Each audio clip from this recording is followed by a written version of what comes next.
야고보서입니다. 오늘 2부 예배에 우리 안종대 목사님 말씀하셔서 요한복음을 잠깐 쉬고 우리 야고보서 5장 14절부터 16절 말씀을 보겠습니다. 375페이지입니다.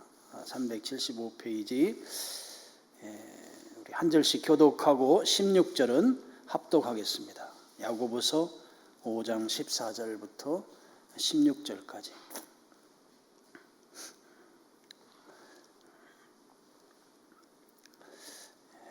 교독하고 16절은 합독합니다. 너희 중에 병든 자가 있느냐? 그는 교회의 장로들을 청할 것이요 그들은 주의 이름으로 기름을 바르며 그를 위하여 기도할지니라.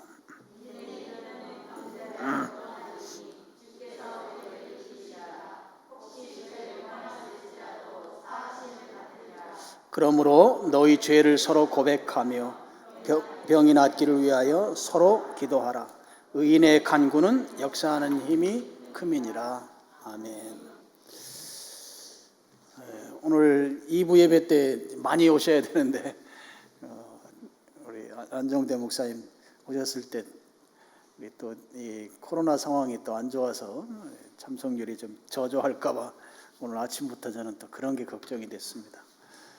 하여튼 여러분들 코로나가 여러분을 다 피해서 갈 줄로 믿습니다. 예배 드리는 자를 코로나 같은 전염병이 감히 넘보지 못할 줄로 저는 확신합니다. 우리가 진심으로 하나님께 예배하는 게 중요합니다. 오늘 말씀 제목이 치유하시는 하나님입니다. 고린도 후서 4장 16절 보면 사람을 둘로 표현하는데요. 찾지 않으셔도 됩니다. 어떻게 둘로 표현하는가 하면 겉사람과 속사람으로 표현합니다. 겉사람은 우리의 육신을 말하고 속사람은 우리의 영혼을 말하죠. 거기에 보면 옛날 성경에는 겉사람은 후패한다 그렇게 표현이 되어 있어요. 후패한다고. 근데 지금 우리 성경에는 낡아진다고 표현되어 있습니다. 그렇지만 속사람은 날로 새로워진다 이런 표현이 나옵니다. 우리 육신은 시간이 지나면 낡아진다, 후패한다. 후패한다는 말은 나중에 썩어서 못 쓰게 된다 이런 뜻이거든요.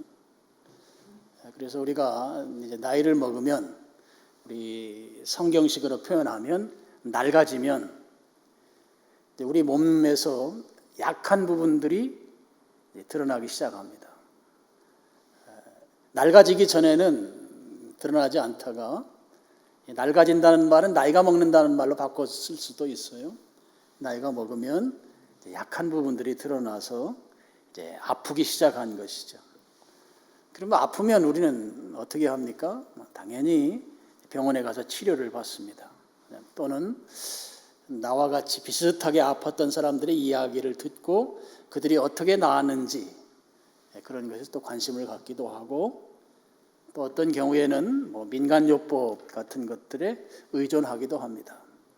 보통 사람들이 아프면 하는 행동들이죠. 여기에 더해서 그리스도인들은 한 가지 더 합니다. 무엇을 하는가 하면 하나님께 내 아픈 병을 치료해달라고 간절히 기도합니다. 불신자와 신자가 아플 때 다른 행동은 신자는 아프면 하나님께 고쳐달라고 기도하는 것이 이제 다른 모습인 것이죠. 우리 성경에 보면 많은 환자들이 등장하고 그 환자들이 등장할 때마다 예수님이나 아니면 엘리야나 모세나 이런 경우들을 보면 다 치유의 은혜를 다 입는 내용들로 되어 있습니다. 이런 것을 우리가 기적적인 방법으로 하나님이 치유의 은혜를 베푸셔서 성경의 많은 환자들이 건강을 회복한 것을 볼 수 있습니다. 물론 성경 시대만 그런 일이 일어나는 게 아니고 오늘날도 동일하게 주님이 역사하시면 그런 일이 일어날 수가 있습니다. 아무리 의학적으로 불가능한 일이라 할지라도 우리 주님은 세상을 창조하신 분이에요. 과학을 창조하신 분이에요. 과학 너머에 계신 분이에요. 그렇기 때문에 주님이 역사하시면 지금도 충분히 그런 일이 일어날 수 있습니다. 주님께서 즉각적이고 초자연적으로 치유의 은혜를 베푸실 수 있다. 오늘날도 여전히 그런 일이 일어날 수 있다고 하는 거죠. 의학적으로는 불가능하다 이렇게 말한 질병이라 할지라도 주님이 역사하시면 초자연적인 은혜를 입게 될 수 있다 하는 거. 여러분, 우리 요즘은 이제 과학이 발달한 시대라서 사람들이 잘 믿지 않으려고 하지만 주님은 과학 너머에 계신 분이세요. 그렇기 때문에 우리가 적어도 신앙생활하면 주님은 초자연적 방법으로 우리를 치유할 수 있다고 하는 데 대해서 우리가 믿음을 갖는 것이 중요합니다. 동시에 오늘 본문을 보면 주님께서는 어떤 질병에 걸렸을 때 바로 고쳐주셨어요. 예를 들어서 맹인이라든지 하반신 장애인이라든지, 하반신 장애인 같은 경우에 야 일어나 걸어라 그러니까 바로 일어나 걸었단 말이에요.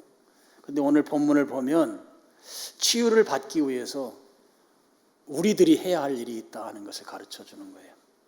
무슨 말씀인가 하면 주님께서는 즉각적이고 초자연적으로도 질병을 치유하시지만 동시에 이 주님의 그 치유하는 방법 가운데는 시간이 걸리기도 하고 또 의학적인 방법이 동원되기도 하고 우리들의 신앙이 필요할 수도 있고 뭐 이런 요소들이 있다고 하는 것을 오늘 본문이 가르쳐 주고 있습니다. 그래서 오늘 치유하시는 하나님의 은혜를 우리가 생각하면서 오늘 본문은 우리가 주님이 아주 즉각적이고 초자연적으로 바로 기적과 같이 우리가 흔히 말하는 그런 기적의 역사 말고 우리들의 믿음이 필요하고 또 시간이 필요하고 때에 따라서는 의학적인 치료 방법들이 동원돼야 하고 그런 과정을 통해서 하나님이 베푸시는 치유의 기적, 이 부분을 오늘 우리가 살펴보려고 합니다. 치유를 위해서 과정, 시간이 필요하다는 거예요. 과정이라는 것은 그 안에 무엇인가 우리가 해야 할 일들이 있다 하는 것입니다. 첫 번째로 오늘 14절 보면 너희 중에 병든 자가 있느냐? 그는 교회의 장로들을 청할 것이요 그랬어요. 여러분, 병든 자에게 교회의 장로들 이렇게 됐습니다. 그들을 청해라. 이 말씀을 우리가 주목해야 합니다. 무슨 말씀인가 하면 내가 병이 들었으면 교회와 함께 기도하라는 말씀이에요. 이 병을 치유하기 위해서 과정이 필요한데 시간이 필요한데 그 시간 속에 무엇이 꼭 들어가야 되는가 하면 교회가 함께 기도하는 것이 그 안에 들어가야 된다 하는 것입니다. 그래서 우리가 질병의 치유를 위해서 꼭 필요한 거 한 가지가 신실한 믿음의 형제들과 함께 기도하는 것입니다. 여기에 장로는 목회자를 말하는 표현인데요.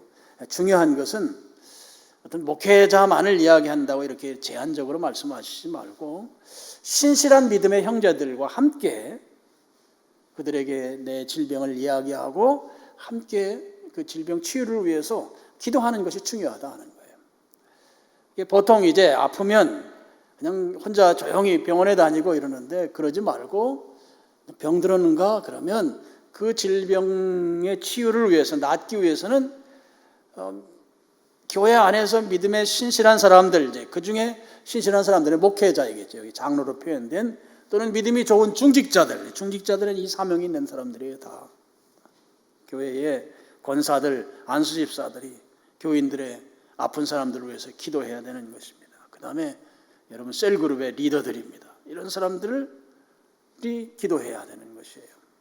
그래서 아픈 이들은 그런 사람들에게 당연히 기도 부탁을 해야 되는 거예요. 내가 지금 이렇게 아프니까 나 위해서 기도해 달라고. 그래서 교회가 기도하는 게 중요하다는 것입니다. 교회가. 오늘 우리 질병 치유를 위해서 하나님이 기적을 베푸시는데 그냥 즉각적으로 뚝딱 나는 그런 방법도 하나님이 쓰시지만 동시에 과정이 필요한 방법도 하나님 쓰신다. 그럴 때 그 과정 가운데 중요한 것이 교회가 함께 기도하는 것이 중요하다 하는 것입니다. 왜 기도해야 되는가? 교회의 기도의 당위성은 우리가 한 몸이기 때문에 그렇습니다. 한 몸. 그래서 우리 교회는 이제 한 가족이 되는 것이죠. 가족. 한 가족. 고린도전서 12장 25절부터 27절까지 우리 스크린 보시고 한번 같이 쭉 읽고 제가 설명하겠습니다. 25절 시작.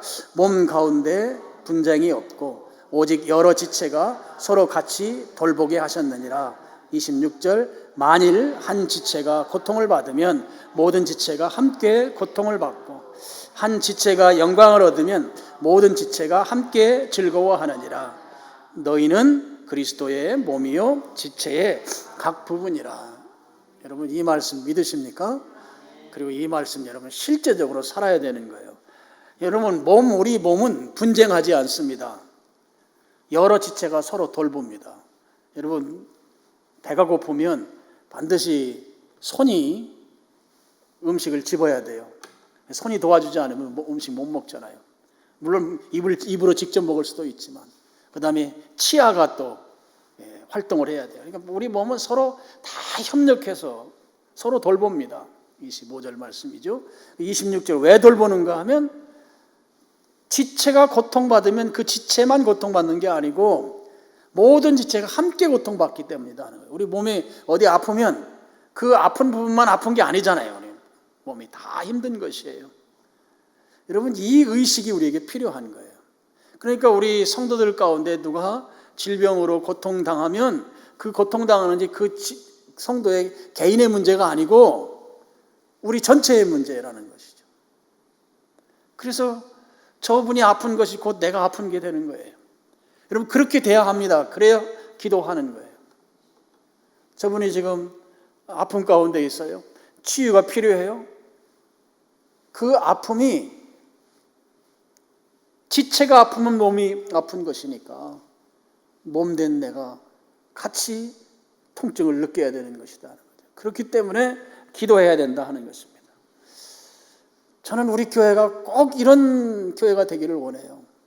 교회 안에 이 한 몸으로서 아픈 이가 있으면 같이 아파하면서 기도하는 것이죠.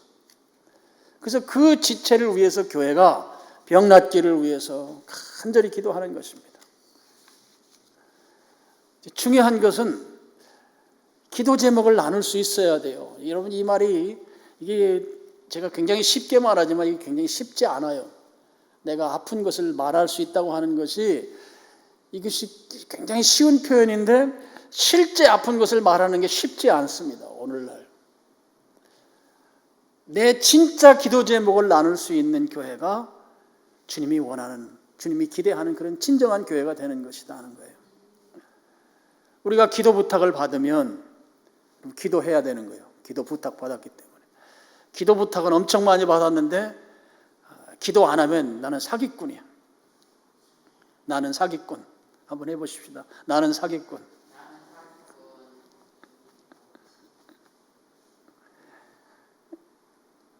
사기꾼한테 기도 부탁을 또 할까? 안 하죠. 기도 부탁을 받으면 기도해야 되는 것입니다. 특별히 아픈 사람들이 기도 부탁을 했을 때 그 아픈 사람의 심정을 가지고 기도해야 되는 거예요. 이게 한 몸이에요. 근데 우리 어떻게 하는가 하면 기도 제목을 받으면 기도는 하지 않고 그 기도 제목을 가지고 그 사람을 평가하는 데 써먹어요. 또 조금 더 질이 나쁜 성도는 뒷담화하는 데 써먹어요. 그러면 기도 제목을 이야기한 그 성도가 상처받아요.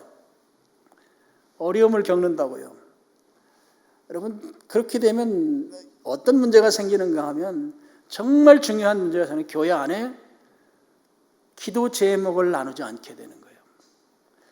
기도 제목을 나누고 기도하는 교회가 진실한 교회이고 진정한 교회이고 주님이 원하시는 한 몸 된 교회인데 기도 제목을 나눴더니 기도는 하지 않고 그거 가지고 그 사람이 뭐 이런 병에 걸려가지고 지금 아주 골치 아프게 됐네 이런 이야기들을 자꾸 하고 소문나고 이러면 그러면 그 다음부터는 기도 제목을 나누지 않게 되죠. 누구나 다 똑같아요. 나눠도 소문나도 괜찮은 기도 제목만 나눠요. 소문나면 창피한 기도 제목은 말 안 하는 거예요. 진짜 기도 제목은 말 안 해. 그냥 이야기해도 뒷담화해도 별로 영향가 없을 것 같은 그런 기도 제목만 말한다고요. 진정한 기도 제목을 가지고 기도하는 그런 교회가 되지 못하는 거예요. 그렇게 되면 어떻게 되겠어요? 아픈 이가 병이 안 낫는 거예요. 이게 중요한 것입니다. 오늘 병든 자가 있는가 교회 장로들을 청하라고 한 이 말씀은 교회 보고 기도하라는 거거든요. 교회가 기도해라. 교회가 기도하면 낫는다 이거예요. 근데 교회가 기도하려면 기도 제목을 나눠야 되는데 이 기도 제목 나누는 게 이게 말처럼 쉽지가 않아요. 지금 우리 시대에. 그러면 기도 제목을 나누지 않게 되고 기도 제목을 나누지 않게 되니까 질병 치유의 은혜를 입지 못하게 된다는 것이에요. 교회가 기도하면 병이 낫는데 근데 교회가 기도하지 못하게 되니까 병이 나을지 못하게 된다고 하는 그런 결과지를 받게 된다고 하는 것입니다. 그래서 주님이 즉각적으로 치료하는 방법도 계시지만 점진적으로 치료하실 때 우리에게 요구하는 것이 교회가 함께 기도해라. 이게 중요한 요소예요. 두 번째로 14절 보시면 장로들을 청할 것이요 그들이 주의 이름으로 기름을 바르며 그랬습니다. 치유를 위해서 우리가 해야 할 일은 기름 바르는 일입니다. 2000년 전 유대인들에게 있어서 이 기름 올리브유입니다. 올리브 기름은 의약품으로 쓰였어요. 이 올리브 기름은 다양하게 쓰였습니다. 식용으로도 쓰이고 성전에서 사용하는 성유로도 쓰이고 화장품으로도 쓰이고 아주 이 피부 보습제로도 쓰이고 건조하잖아요. 그리고 의약품으로도 사용됐습니다. 그래서 2000년 전에 기름을 바른다고 하는 것은 오늘날 표현으로 하면 의학적인 치료 행위를 말하는 것입니다.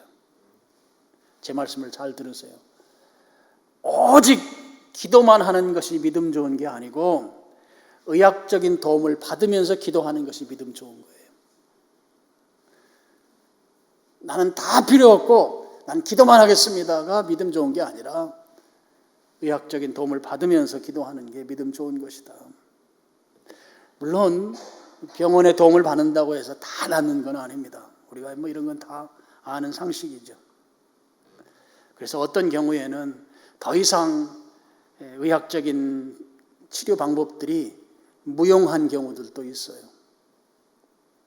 사실 그럴 때는 두 가지가 남는 것입니다. 그럴 때는 오로지 기도하는 방법, 왜 다른 방법이 없을 때가 있어요. 그때는 오로지 기도하는 거예요. 의학적 치료 방법이 더 이상 내 몸에 효험이 없을 때는 주님 앞에 주님의 기적적인 치유를 기대하면서 간절히 기도하는 것이죠. 또 한 가지 방법은 질병과 고통이 없는 천국으로 부르시는 부르심에 순종하는 거예요. 더 이상 의학적 치료 방법이 내 몸에 효험이 없다면 그때는 전적 기도예요. 전적 기도. 아니면 주님의 부르심에 순종하는 것입니다. 그런 경우가 아니면 여러분 의학적인 도움을 받는 것은 꼭 필요하다 하는 것이죠. 세 번째로 기름을 바를 때 중요한 한 가지가 있습니다. 그 기름을 바르는데 그냥 바르지 않아요. 14절 보면 그들은 주의 이름으로 기름을 발라요. 그냥 바르는 게 아니죠. 주의 이름으로 기름 발라야 합니다. 여러분 이것은 환자에게 굉장히 중요한 태도인데요. 내가 주사 맞고 약 먹고 의사 선생님 만나고 그래서 그런 치료 방법을 통해서 내가 내 병이 낫는 게 아니고 주님이 내 병을 고쳐준다고 하는 의학적인 것들은 도움이 될 뿐 실제 내 병을 치료하는 것은 주님이라고 하는 이 믿음, 이게 굉장히 중요합니다. 내가 의학적인 도움을 받더라도 의학적인 것은 도와주는 것일 뿐이지 내 병을 낫게 해주시는 분은 오직 한 분 하나님이시다 하는 거예요. 이 믿음이 필요합니다. 그러니까 영어로는 치료한다는 말이 cure라는 말을 쓰거든요. 이 cure, 치료하시는 분은 하나님이시고 그 다음에 옆에서 돌본다, 보조한다.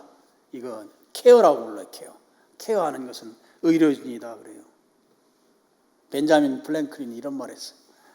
진짜 치료는 하나님이 해주셨는데 돈은 옆에서 돌본 사람들이 돈은 다 번다.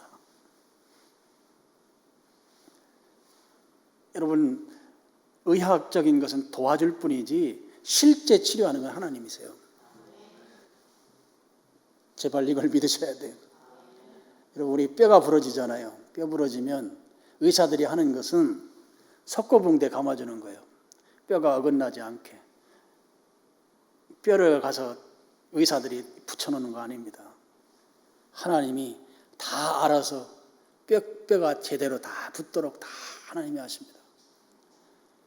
의사는 겉에다가 석고붕대 감아주는 거 그거 하나밖에 안 하는 게 없어요. 혹시 아플까 봐 진통제 주고. 여러분 피부가 칼로 베었어요. 피가 나잖아요. 의사가 하는 일은 꿰매는 일이에요. 그럼 이 피부가 붓고 더 이상 이제 계속 피가 나지 않게 하는 것은 그 하나님이 하시는 거예요. 사람이 하는 게 아닙니다. 의학적인 것은 돕는 것일 뿐이지 실제 치유가 일어나는 것은 하나님이 하신다고 하는 겁니다. 그래서 여러분 우리가 이 기름을 바를 때 오늘 성경에 분명하게 말씀하는 것은 주님의 이름으로 기름을 바르라는 것입니다. 그러니까 기름에 의존하면 안 되고 하나님이 치료하신다고 하는 이 하나님을 의존하면서 이 의약품을 사용하라는 거예요. 하나님을 의존하면서. 그래서 중요한 것이 기도예요. 오늘 세 구절 가운데 기도라는 말이 4번 등장합니다. 왜 기도해요? 치료하시는 분은 근원적으로 하나님이시기 때문에 기도하는 거예요. 그래서 여러분 약을 먹으면서도 또는 병원에 가서 주사를 맞고 입원하고 수술을 하면서도 기도가 필요한 거예요.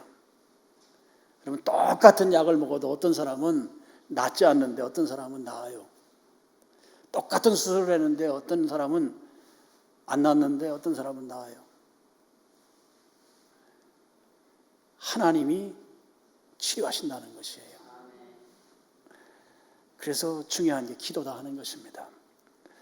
그래서 오늘 말씀을 보면 15절에 믿음의 기도를 해야 된다 하는 거예요. 하나님이 치유해 주실 수 있다고 하는 이 믿음의 기도를 해야 된다 하는 것이죠. 여러분 하나님은 우리를 창조하셨어요. 우리를 만드셨어요. 만드신 하나님께서 우리의 약한 부분을 강하게 하시는 거 능히 하실 수 있는 분이십니다. 우리 고장난 거 고치는 거 만드신 분이시기 때문에 능히 하실 수가 있는 것이에요.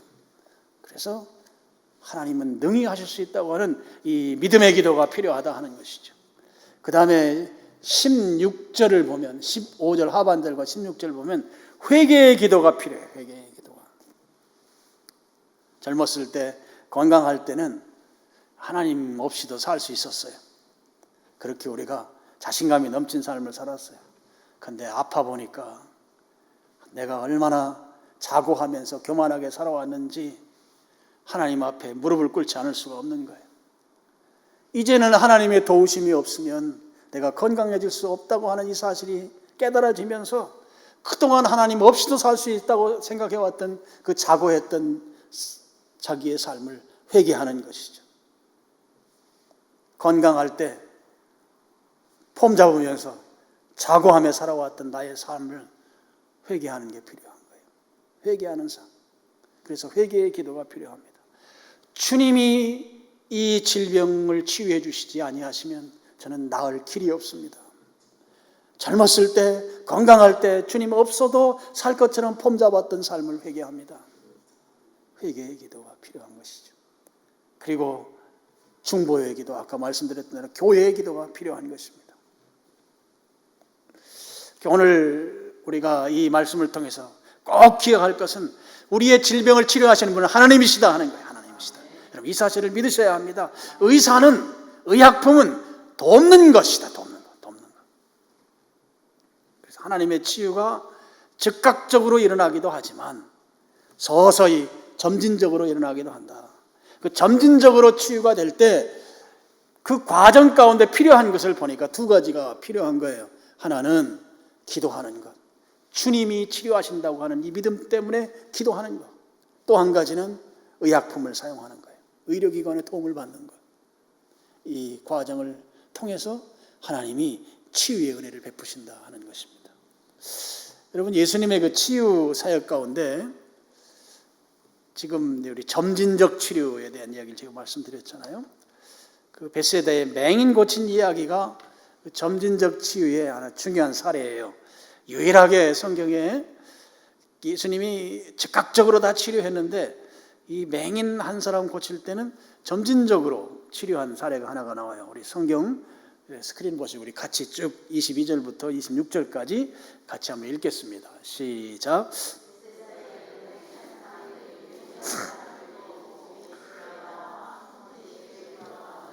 예수께서 맹인의 손을 붙잡으시고 마을 밖으로 데리고 나가사 눈에 침을 뱉으시며 그에게 안수하시고 무엇이 보이느냐 물으시니 쳐다보며 이르되 사람들이 보이나이다. 나무 같은 것들이 걸어가는 것을 보나이다 하거늘 이에 그 눈에 다시 안수하심에 그가 주목하여 보더니 나와서 모든 것을 밝히 보는지라. 예수께서 그 사람을 집에 보내시며 이르시되 마을에는 들어가지 말라 하시니라. 예수님이 이제 벳세다라고 하는 동네에 가셨을 때 사람들이 맹인한 사람을 데리고 와서 고쳐달라고 했습니다. 그럴 때 예수님께서 그 맹인의 손을 붙들고 밖으로 데리고 나가서 눈에다가 침을 뱉으시고 안수하셨습니다. 그런 다음에 이제 맹인에게 묻는 거죠. 야, 뭐 보이는가? 물었더니 이 맹인이 말합니다. 사람들 보입니다. 그런데 나무 같은 것이 걸어가는 게 보입니다. 지금 사람이 제대로 안 보인다는 것이죠. 이 말씀을 듣고 예수님이 다시 두 번째 또 다시 눈에 안수했어요. 그리고 야, 자, 다시 한번 봐봐라. 그랬더니 이 맹인이 예수님 이제 다 보입니다. 제 눈이 나았습니다. 이제 아주 선명하게 밝게 다 보입니다. 이제는 사람들 도움 없이도 살아갈 수 있게 됐습니다. 그 내용이 오늘 저 성경 구절입니다. 예수님이 안수 한 번만 해도 맹인 눈 낫게 할 수 있는데 이 맹인이 한 번 안수해갖고 낫질 않았어요. 두 번 안수했습니다. 점진적으로 시간이 필요한 치유가 일어났다고 하는 것이죠. 굉장히 중요한 저는 사례로 봅니다. 여러분 이 기사를 그 안과 전문의가 보고 예수님이 이 맹인 낫게 한 사실을 안과 전문의가 보고 이거 과학적으로 너무나 정확하다 하는 거예요. 그래서 그 안과 전문의가 아주 감탄에 감탄을 거듭했다고 하는 거예요. 이게 무슨 얘기인가 하면 제가 이 기사를 오래전에 읽었는데 이런 내용이에요. 우리가 눈으로 어떤 물체를 식별하려고 하면 두 가지 기능이 필요하다는 거예요. 하나는 우리 눈의 시신경이 필요하고 또 하나는 이것을 식별하는 능력인 이 대뇌 피질의 이 신경이 필요하다는 거예요. 두 가지가. 그러니까 보는 거는 눈으로 보는데 그거를 이제 해석해서 그게 뭐다라고 하는 건 이 뇌 쪽에서 일을 한다는 것이죠. 근데 맹인들은 청각이나 촉각은 굉장히 발달해 있지만 실제적으로 눈이 마비가 됐기 때문에 이 뇌의 그 보는 중추신경도 같이 마비가 된다고 그래요.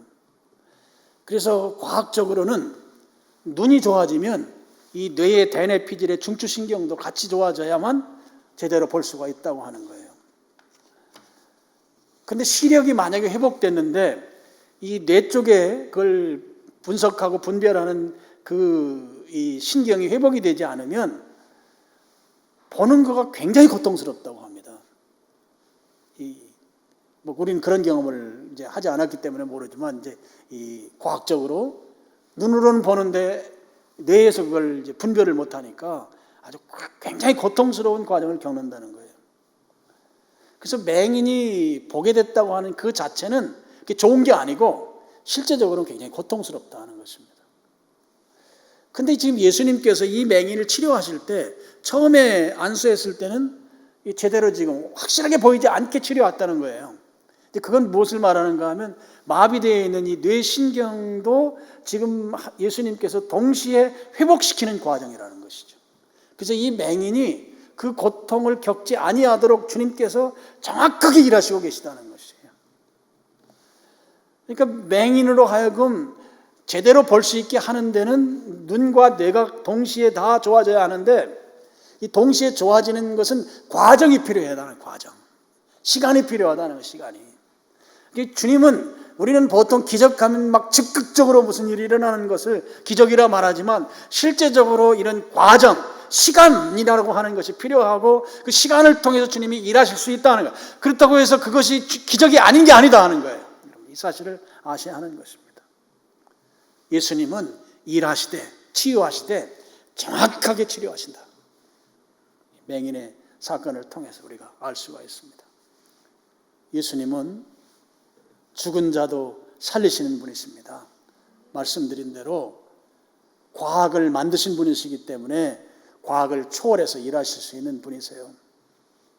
질병을 낫게 하는데 즉각적으로 낫게 하실 수 있습니다. 그런 은혜가 임하기를 축원합니다. 과학을 초월해서 즉각적으로 일하시는 주님의 은혜가 오늘날도 동일하게 있을 수 있어요. 어떤 분들은 그런 일이 이제 다 이미 초대교회 시대로 끝났다고 말하는데 저는 동의하지 않습니다. 동일하게 지금도 일어날 수가 있습니다. 동시에 점진적으로 치료하시는 주님의 은혜도 있다는 거예요. 기적이 즉각적으로 일어나는 것만 기적이 아니라 시간을 가지고 일어나는 치유도 주님의 기적이다 하는 것입니다. 그 시간 과정 가운데 필요한 것 두 가지, 주님이 치료하신다. 그래서 기도가 필요하다. 기도. 또 한 가지는 의학적으로 도움을 받는 것 필요하다 하는 것이죠. 의학적으로 도움받는 것이 하나님의 치유 기적이 아니다. 이렇게 말하면 안 된다 이거예요. 우리 아들내미가 어렸을 때 심장에 구멍이 있어가지고 그 구멍 수술하는 거를 했어요. 심신 중격결손이라고 하는 세브란스 병원에 수술하는데 입원을 했습니다. 근데 아이들이 갓난 아이들이 그런 아이들만 굉장히 많더라고요. 근데 병원에서 수술을 하는데 증상이 훨씬 심한 아이들, 수술 받기 전에 쟤는 살 것 같지 않다.